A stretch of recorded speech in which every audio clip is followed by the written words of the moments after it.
Quand on pense aux samouraïs, on imagine des guerriers en armure, maniant le katana avec honneur et discipline. Mais peu savent que certains d'entre eux avaient des compagnons inattendus, les chiens. Ces animaux n'étaient pas de simples bêtes de compagnie. Ils avaient une place symbolique, pratique et parfois spirituelle auprès des guerriers. Plongeons ensemble dans cette page méconnue de l'histoire japonaise. L'image du samouraï solitaire, stoïque et imperturbable est profondément ancrée dans notre imaginaire collectif. Nous les voyons comme des figures emblématiques du Japon féodal, incarnant les valeurs de loyauté, de courage et de sacrifice. Cependant, cette représentation, bien que fascinante, ne reflète qu'une partie de la réalité historique. En effet, derrière cette façade de guerrier implacable se cachait souvent une relation inattendue et profonde avec un compagnon à quatre pattes.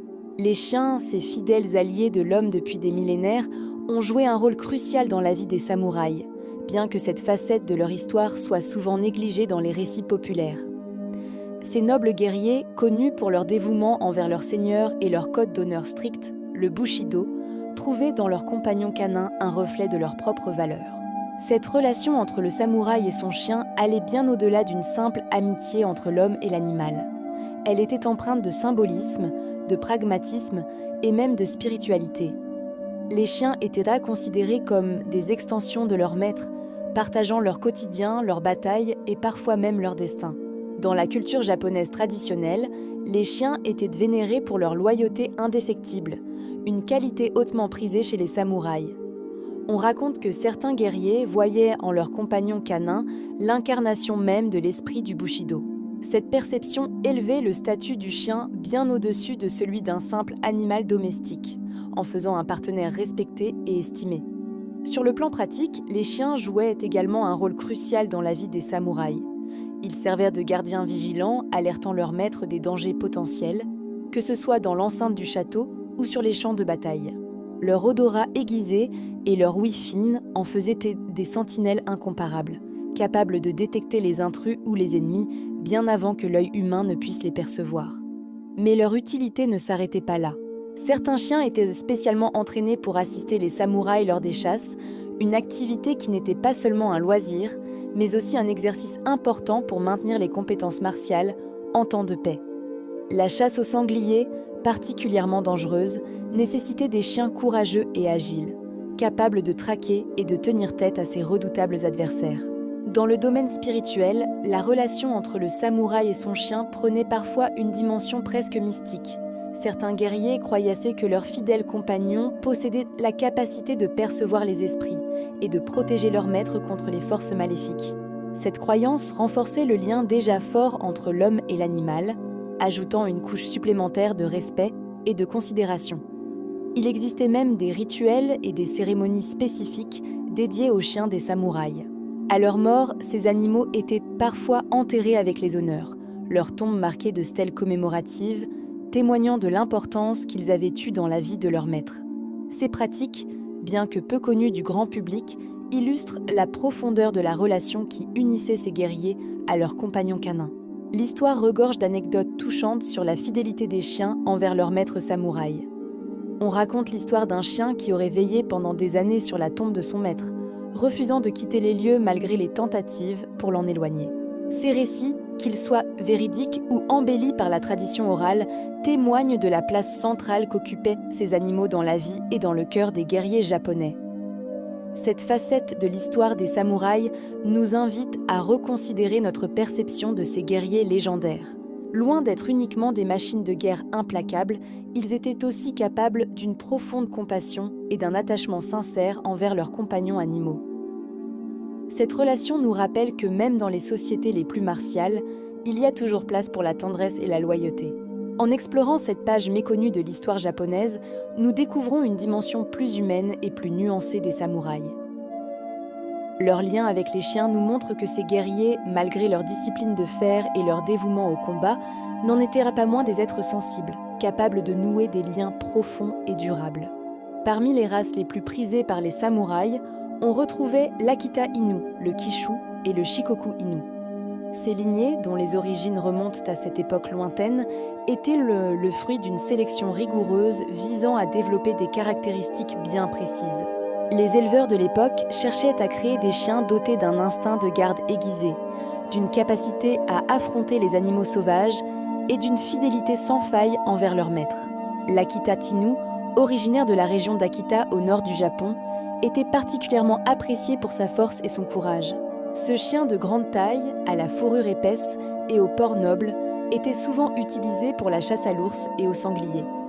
Sa loyauté légendaire en faisait également un gardien redoutable, capable de protéger les propriétés des samouraïs contre les intrus. Le Kishu, quant à lui, était réputé pour son agilité et sa rapidité. Originaire de la région montagneuse de Kii, ce chien de taille moyenne excellait dans la chasse au petit gibier et au sanglier. Sa capacité à se déplacer silencieusement dans les forêts denses en faisait un allié précieux lors des missions de reconnaissance ou des embuscades. Le Shikoku Inu, originaire de l'île de Shikoku, était particulièrement apprécié pour son endurance et sa ténacité. Ce chien de taille moyenne était capable de parcourir de longues distances aux côtés de son maître, que ce soit lors de campagnes militaires ou de chasses prolongées. Son intelligence et sa capacité d'adaptation en faisaient un compagnon polyvalent, aussi à l'aise dans les montagnes escarpées que dans les plaines. La sélection de ces chiens ne se limitait pas à leurs aptitudes physiques. Les samouraïs accordaient une grande importance à l'intelligence et à la capacité d'obéissance de leurs compagnons canins. Un chien capable de comprendre et d'exécuter rapidement les ordres de son maître pouvait faire la différence sur le champ de bataille ou lors d'une chasse périlleuse. L'éducation de ces chiens commençait dès leur plus jeune âge. Les chiots étaient soumis à un entraînement rigoureux visant à développer leur courage, leur endurance et leur loyauté. Les samouraïs passaient de longues heures à travailler avec leurs chiens, créant ainsi un lien indéfectible entre l'homme et l'animal.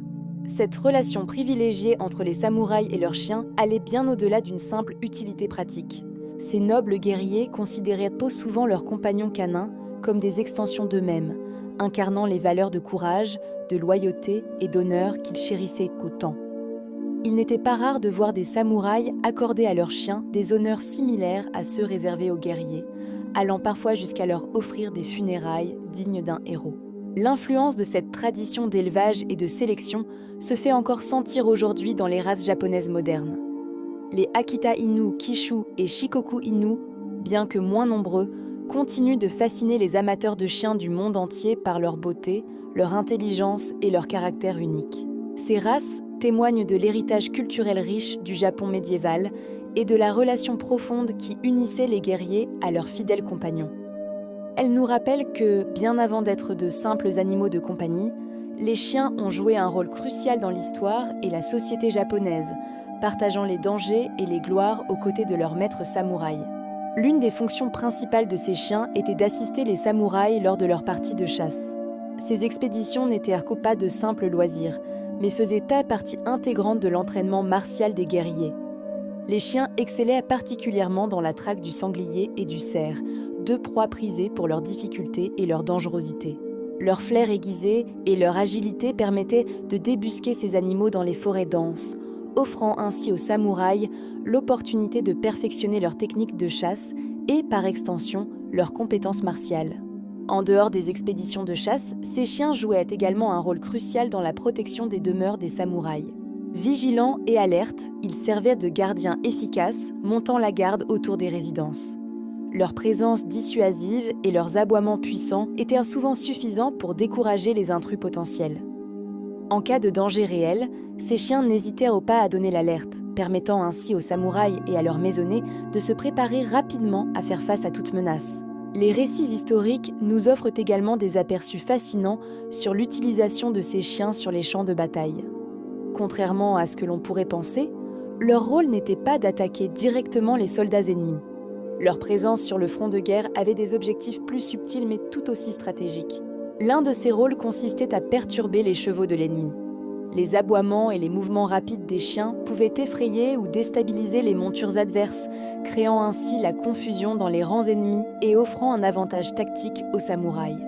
Un autre aspect remarquable de l'utilisation des chiens en temps de guerre était leur loyauté inébranlable envers leur maître. Des récits racontent comment ces fidèles compagnons restaient aux côtés de leur maître blessé sur le champ de bataille, les protégeant des dangers environnants et alertant les alliés de leur position. Cette dévotion sans faille, même face aux dangers, était profondément admiré et respecté par les samouraïs. Le courage et la loyauté dont faisaient preuve ces chiens étaient considérés comme un reflet vivant des principes du Bushido, le code d'honneur des samouraïs. Les valeurs telles que la bravoure, le dévouement et le sacrifice de soi, si chers aux guerriers, semblaient incarnées dans le comportement de leurs compagnons canins. Cette correspondance entre les qualités des chiens et les idéaux des samouraïs renforçait le lien profond qui unissait l'homme et l'animal. L'importance de ces chiens dans la culture samouraï allait au-delà de leurs fonctions pratiques. Ils étaient vus comme des extensions de leur maître, partageant leurs épreuves et leurs triomphes. La relation entre un samouraï et son chien était souvent empreinte d'un profond respect mutuel et d'une compréhension tacite. Cette symbiose était le fruit d'un entraînement rigoureux et d'une coexistence quotidienne, forgeant des liens indéfectibles entre le guerrier et son fidèle compagnon. La présence de ces chiens aux côtés des samouraïs a laissé une empreinte durable dans la culture japonaise. Leur rôle a été immortalisé dans de nombreux récits, peintures et légendes, témoignant de l'importance qu'ils revêtaient dans la société de l'époque. La loyauté, vertu cardinale du samouraï, trouvait son reflet parfait dans la nature même du chien. Cette qualité, si chère aux guerriers japonais, était incarnée par ces créatures dévouées, prêtes à suivre leur maître jusqu'au bout du monde. Les samouraïs voyaient, dans le comportement de leurs compagnons canins, un exemple vivant de l'abnégation et de la fidélité qu'ils cherchaient eux-mêmes à cultiver. Mais la symbolique du chien dans la culture samouraï ne s'arrêtait pas là. Ces animaux étaient également perçus comme de puissants protecteurs spirituels. On leur attribuait la capacité de repousser les forces maléfiques et de préserver l'harmonie du foyer. Cette croyance s'inscrivait parfaitement dans la cosmologie japonaise, où le monde visible et invisible s'entremêlaient constamment. Les récits abondent de chiens ayant averti leur maître d'un danger imminent ou ayant déjoué les plans d'ennemis invisibles. Ces histoires, transmises que de génération en génération, renforçaient le statut quasi mystique du chien dans l'imaginaire samouraï. Certains guerriers allaient jusqu'à considérer leurs compagnons canins comme un véritable talisman vivant, capable de les protéger sur le champ de bataille comme dans leur vie quotidienne. Cette dimension spirituelle accordée aux chiens se manifestait également dans les pratiques rituelles. Il n'était pas rare de voir des samouraïs inclure leurs fidèles compagnons dans des cérémonies religieuses ou des rites de purification. On pensait que la présence de ces animaux purs et loyaux renforçait l'efficacité des rituels, créant un lien tangible entre le monde des hommes et celui des esprits. L'attachement des samouraïs à leurs chiens allait souvent bien au-delà d'une simple relation maître-animal. Pour beaucoup de ces guerriers, leurs compagnons canins étaient déjà considérés comme des membres à part entière de la famille. Cette intégration profonde dans le cercle familial se manifestait de diverses manières, depuis le partage des repas jusqu'à l'attribution d'un nom honorifique. Cette considération exceptionnelle se prolongeait même au-delà de la mort. Il n'était pas rare que des seigneurs samouraïs organisent de véritables rites funéraires pour leurs chiens décédés. Ces cérémonies, empreintes de solennité et de respect, témoignaient de la place unique qu'occupèrent ces animaux dans le cœur et l'esprit de leur maître. On érigeait parfois des stèles commémoratives, gravées de poèmes élogieux célébrant la loyauté et le courage du compagnon disparu. Ces pratiques, qui peuvent nous sembler surprenantes à nos yeux modernes, illustrent à quel point la frontière entre l'animal et l'humain pouvait s'estomper dans la pensée japonaise traditionnelle. Contrairement à la vision occidentale qui tend à établir une séparation nette entre l'homme et l'animal, la culture japonaise, et particulièrement celle des samouraïs, concevait une continuité plus fluide entre ces deux mondes. Cette conception s'inscrivait dans une vision plus large de l'univers, où chaque être vivant avait sa place et son importance. Les chiens, par leur loyauté et leur intuition, étaient perçus comme des créatures capables de transcender les limites du monde matériel, servant de pont entre le visible et l'invisible. Hachiko, un Akita né en 1923, est devenu un symbole mondial de dévouement et de loyauté. Chaque jour, il accompagnait son maître, le professeur Ueno, à la gare de Shibuya à Tokyo, et revenait l'y attendre à son retour. Même après la mort soudaine de son maître en 1925, Hachiko continua à se rendre à la gare pendant près de 10 ans, espérant son retour. Cette histoire touchante a ému le Japon tout entier, faisant d'Hachiko un héros national et un exemple vivant de la fidélité canine.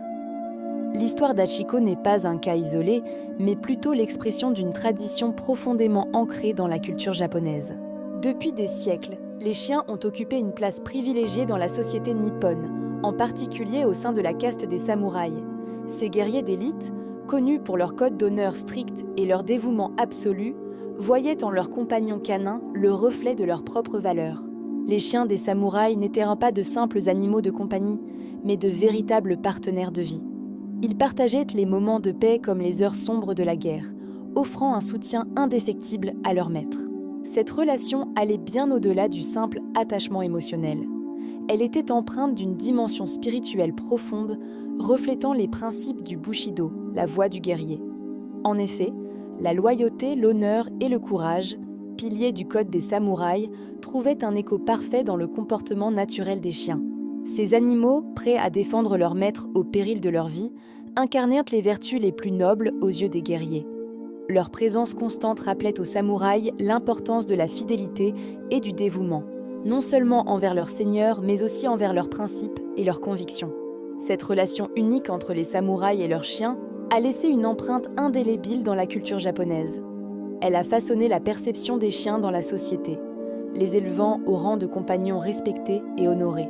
Les races japonaises comme l'Akita, le Shiba Inu ou le Tosa ont été élevées et sélectionnées pour incarner ces qualités de loyauté et de courage si chères aux guerriers d'antan.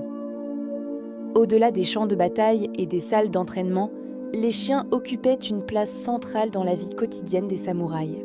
Ils étaient des confidents silencieux, des gardiens vigilants et des compagnons de méditation. Dans les moments de calme, leur présence apaisante aidait les guerriers à trouver l'équilibre intérieur nécessaire à leur discipline rigoureuse. Cette dimension affective et spirituelle de la relation homme-chien offre un contrepoint fascinant à l'image souvent austère et martiale associée aux samouraïs. En redécouvrant l'histoire de ces chiens fidèles, nous percevons une facette méconnue de la voie du guerrier. Loin des clichés de violence et de stoïcisme, émerge une image plus nuancée où la compassion et l'attachement jouent un rôle crucial. Cette perspective nous invite à repenser notre compréhension de la culture samouraï, en y intégrant ces liens profonds tissés avec le monde animal. L'héritage de cette relation unique perdure aujourd'hui, non seulement à travers les races canines japonaises, mais aussi dans l'attitude générale de la société nippone envers les chiens. Le respect et l'affection portés à ces animaux reflètent une continuité culturelle remarquable, un fil invisible reliant le Japon moderne à son passé féodal. Ainsi, les chiens des samouraïs nous rappellent qu'au-delà des sabres et des batailles, la vie guerrière reposait aussi sur des liens affectifs et spirituels profonds. Ils nous enseignent que la force véritable ne réside pas seulement dans la maîtrise des armes, mais aussi dans la capacité à former des liens de confiance et de loyauté mutuelle. En conclusion, l'histoire des chiens dans la culture samouraï nous offre une perspective enrichissante sur la voie du guerrier.